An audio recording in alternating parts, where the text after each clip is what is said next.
Everybody wants to be able to grow something to eat. And it's a great, great way to get gardening.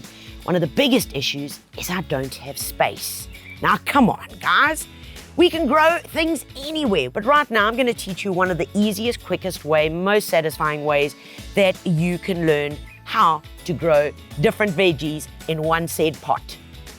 So guys, this is vertical gardening of a different kind. All it requires is 3 humble wooden stakes.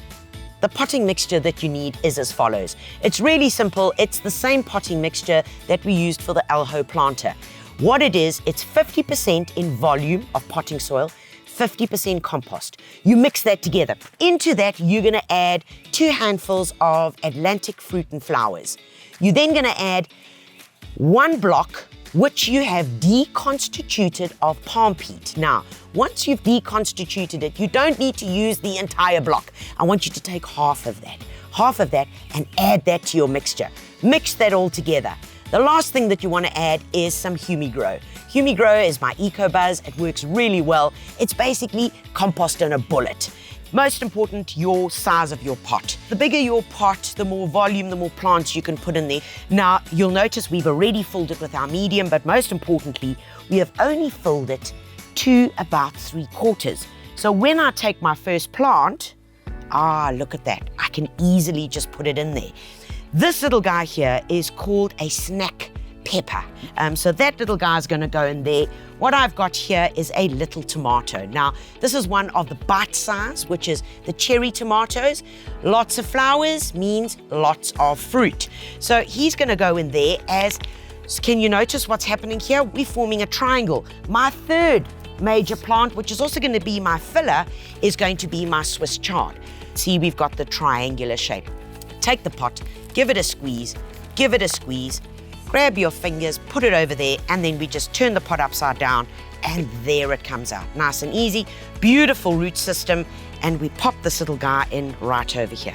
Okay, first guy in, next one ready to go. One thing to remember, guys, with tomatoes is that when you're planting them, unlike any other plant that you're planting, you can actually bury your tomato quite deep, because when you bury a tomato, side roots are going to develop off that stem, which means that your tomato is just going to be that much more sturdier.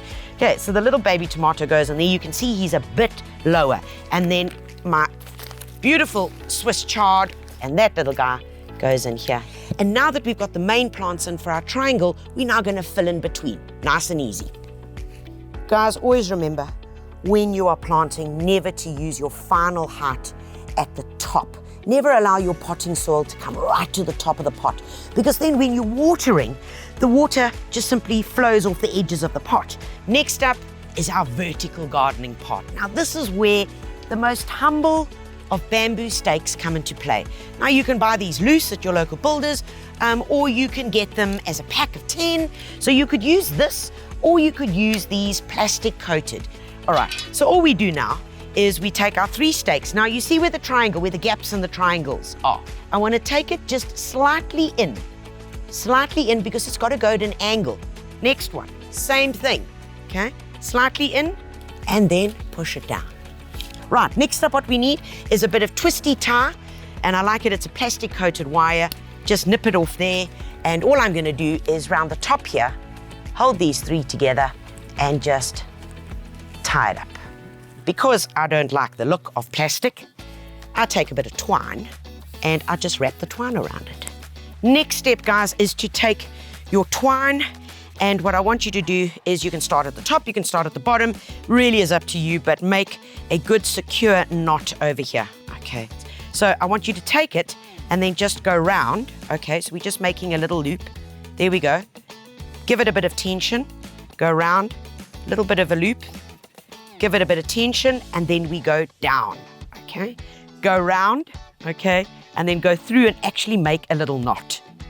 All right, nearing the end, and just give yourself a little extra bit of twine to work with, snip it off, and then make a little knot, just like we started right in the beginning at the base.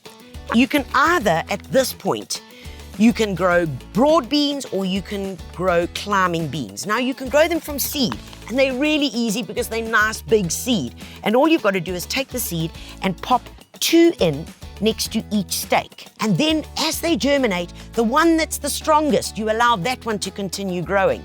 The one that's the weaker, you pull that guy out. Okay, you don't want 2 on each. It's gonna be way too much. But if you're impatient and you want an instant garden, you can buy the little instant trays. Now here we've got some climbing beans, and over here we've got some broad beans. The more you pick, guys, the more they give you. So it's really important to harvest, harvest, harvest. What I'm gonna do is I'm gonna take this little guy and I'm gonna plant him right on the edge here of my little stick. As soon as it starts growing, its little tendrils will start wrapping around and it will make its way here. As soon as it gets to here and it starts growing, you can then find a lateral shoot and allow it to move across there. And in that way, you get this beautiful tower just covered with your young beans. So we can take this little guy and we're popping the other little one in. There we go. So what I do is, in between here, you see in between there, I put another little guy and I pop him in there, right? And then one more over here and our last little guy right in here. Fantastic. And there we have it, right? And even in between, you could even throw 1 or 2 lettuce. And that's the planting done, really nice and full. Next up, all we've got to do is give it a good watering. Right, folks, watering is done. Remember, the key is position for this pot, and I want you to put in a position that's going to get a minimum of 5 hours sunlight. It's really important for your fruit and veg and any herbs that you might have put in here as well. If you had sown seeds in here, I want you to water the seeds every single day until they germinate. If you have planted young little seedlings, a good watering every 2nd day or every 3rd day, depending on the temperatures, is what you need to do. But remember, the little finger test is always a good way to check. Last up is feeding. We know that we've put in the Humi-Grow, we've put in the fruit and flowers, but besides that, also give it a liquid feeding every 10 days with either Multi-Grow or Nutri-Feed. Either of these products are great for fruit and veg and for great production and yield. And last up, because I like things to look really pretty, we pop a little terracotta pot on top. If by any chance there would be snails around here, during the day they would hide underneath here because of the coolness of the terracotta pot. So if you're looking for snails, pop up, have a look, aha, found you, and away you go. So there we go, folks, vertical gardening in a pot. Remember, everything I've used is available at your local builders, either in-store or online. Visit the blog on the website for more great gardening ideas, tips, DIYs to turn you into a green-fingered guru. So get to builders and get it done.